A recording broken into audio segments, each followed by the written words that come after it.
Hello everyone. Today, we will be learning about how to pronounce the three Filipino uncommonly words. The first one is sambat. And the pronunciation of sambat is sambat, meaning a fork.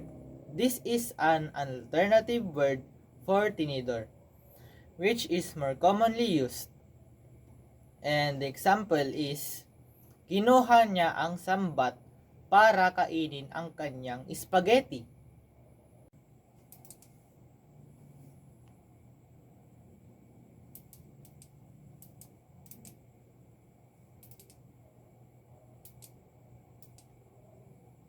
Uy.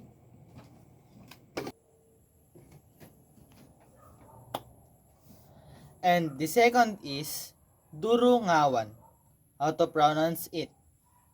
Durungawan, meaning a window.